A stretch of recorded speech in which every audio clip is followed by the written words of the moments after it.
as probably almost everyone knows, in case there's one or two that don't, or you're tuning in retroactively, twice a month, I have the wonderful opportunity to join you all in community, all the way on the other side of the hemisphere, the northern hemisphere to the southern hemisphere, here from Cape Town in South Africa. And by way of introduction, let me share a story from South Africa that I think will resonate with every North American here who's listening today. On August 9th, 1956, something extraordinary happened in Pretoria, South Africa. Thousands of women began arriving outside the government offices, most particularly the central one called Union Building. Now, these women came by train, by bus, by car, many on foot. They came from cities and townships, from farms and factories, Black women, Indian women, women of color, and white women, crossing racial lines in a time when the apartheid government was doing everything it could to keep people apart.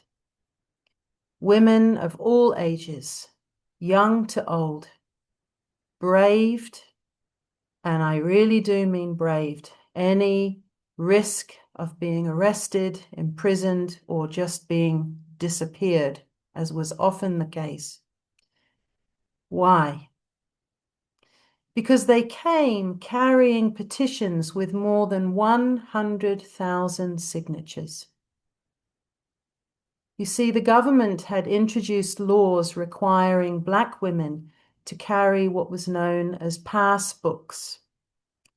And these were documents that controlled where they could live, where they could work, and where they were allowed to move. These passes, of course, were tools of humiliation, but most importantly, of control. If you were found without your passbook, then the punishments could range from fines to imprisonment, sometimes even torture, in some cases, death. But on that day, about 20,000 women had the courage of their convictions and gathered together in silence. For 30 minutes, they stood together in complete, powerful stillness. No shouting, no chaos, just a collective presence so strong could not be ignored. Then, at the end of those 30 minutes, they began to sing a protest song in Zulu that has echoed across the generations here in South Africa. Watint abafazi, watint imbokodo. Translates as, strike a woman, you strike a rock.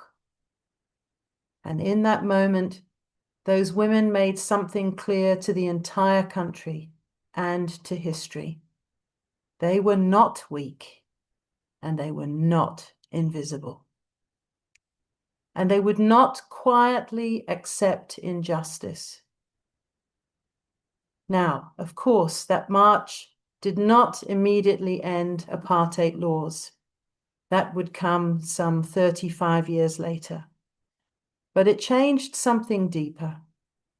It reminded the nation and the world that when women stand together, even the most powerful systems must eventually listen.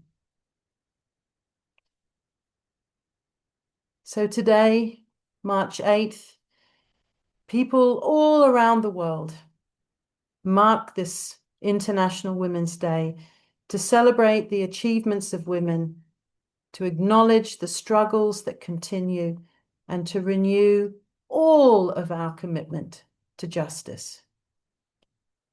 But this day is more than just a celebration. It's a moment of remembrance because, of course, none of us arrived here alone.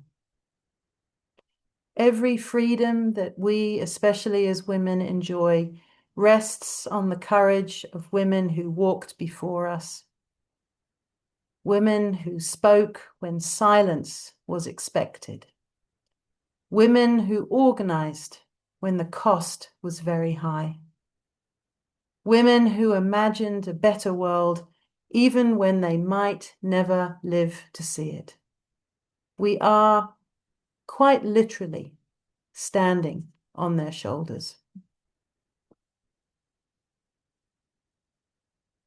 So, as dear Arlene alluded to and spoke to so beautifully at the beginning of today's service, history is filled with women whose courage has changed the course of the world. And of course, we remember on days like today, women like Rosa Parks, whose refusal to surrender her dignity helped ignite the civil rights movement. We remember Harriet Tubman, who risked her life again and again and again, guiding enslaved people to freedom.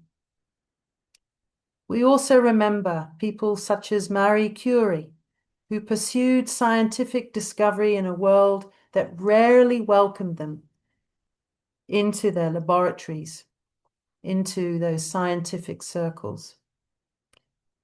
Now, those women did not know whether their efforts, their struggle, their vision would succeed.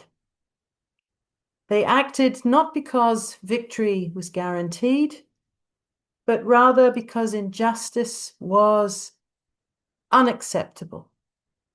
And this, as we know, is the essence of courage. Yet, on this International Women's Day, we must also speak an uncomfortable truth. The work that those women and so many others began is not finished. Across the world today, women continue to face violence, discrimination, and restrictions on their freedom. Girls across the world are still being denied education. Women's voices are still being marginalized in politics, economics, and public life. The list goes on. And in some countries, hard-won rights are now being rolled back. As we know all too well in the US, the Supreme Court's decision to overturn Roe v. Wade removed a constitutional protection for reproductive freedom that had existed for nearly 50 years. For many women, this decision has meant that deeply personal decisions about their own bodies are now being determined by political power rather than personal autonomy. Elsewhere in the world, we see similar patterns, attempts to restrict women's autonomy, silence women's voices, and confine women's roles. But these moments remind us of something quite essential. Progress is not inevitable. Rights that are protected can, unfortunately, tragically, be eroded. Freedoms that are not defended can disappear.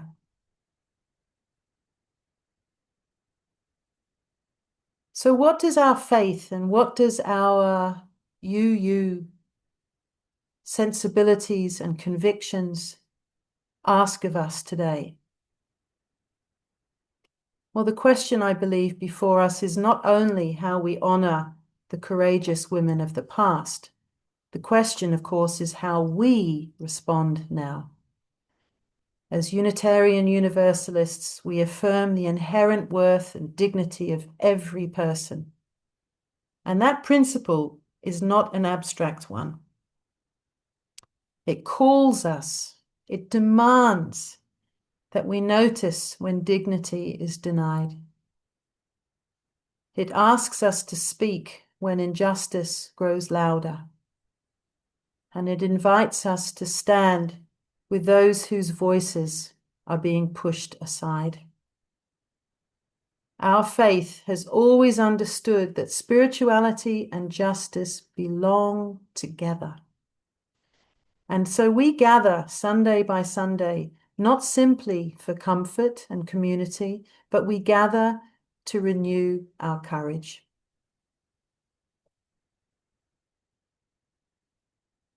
Many of us are here, of course, and I count myself in this, given the work that I do amongst young people, is that we are elders. Now, elder is not simply someone who's lived a long time. An elder is someone who I believe carries memory, but also responsibility. Elders remember the struggles that brought us here to this moment. And elders are required, I believe, to remind younger generations that change has never come easily. Elders tell the stories that keep courage alive. As I said, think of the women who marched in South Africa in 1956. Think of the civil rights leaders of the 1960s. Think of those who fought for equal pay, voting rights, and educational access. They were not superheroes. They were ordinary people who decided that silence was not an option. And our responsibility as elders is to ensure that the next generation know these stories. I'm shocked in a way how so much has slipped past the younger generations, that they're unaware of it. I don't know why, given that they're part of the TikTok generation, but they are. And so it behooves us to tell them, to show them, to remind them that, and also to encourage them that they too have the power to shape the future. And so while we remember the heroes of history, we must also honor the courage of women today.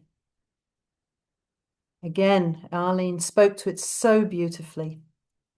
The teachers who open minds, the activists who organize communities, the journalists who speak truth to power, the mothers who raise children to believe in equality, the young women who are challenging the systems that prevail to this day. Sometimes bravery looks dramatic, but often bravery looks just like persistence. It looks like compassion. It looks like refusing to give up hope.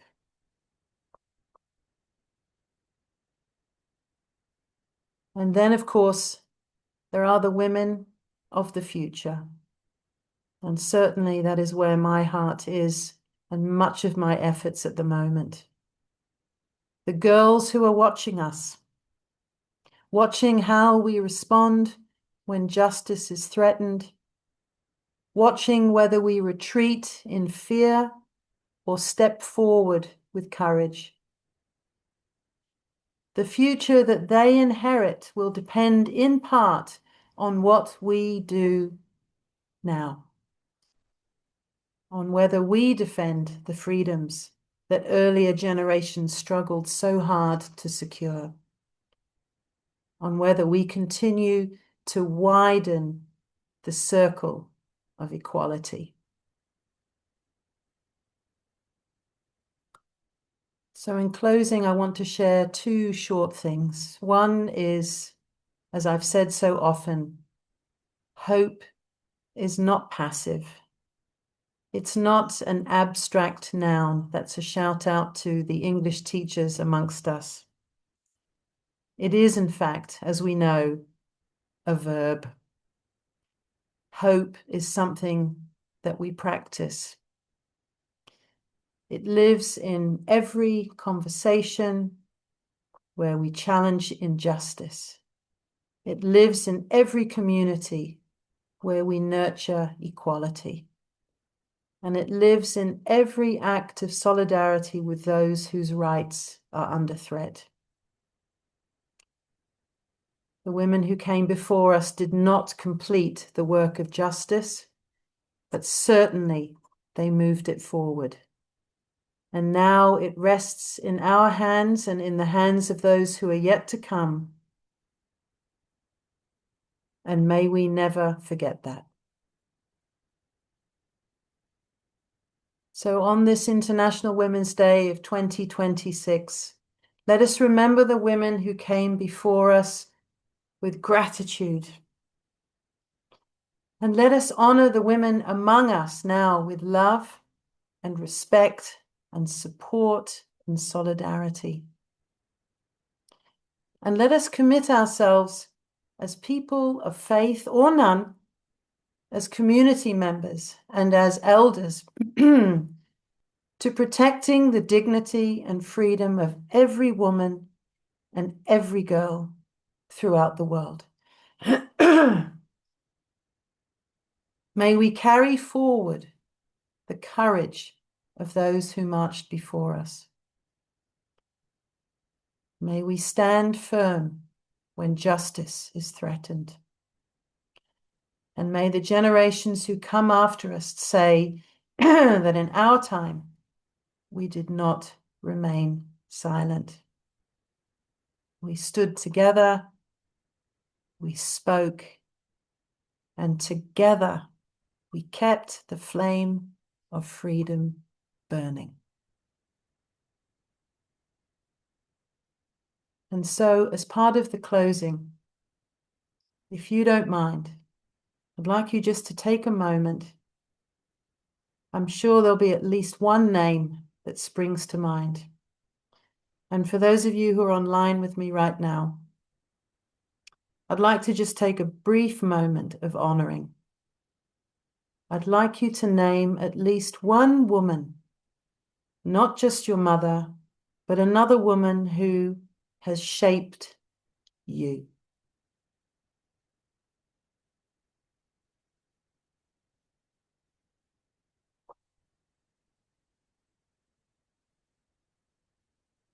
For those of you in the Bristol, we can open up the mic at the end of the service, but those of you online, before we close today, if you want to put their name just as an act of honoring into the chat box, it will be a powerful symbol of this solidarity and togetherness on this International Women's Day.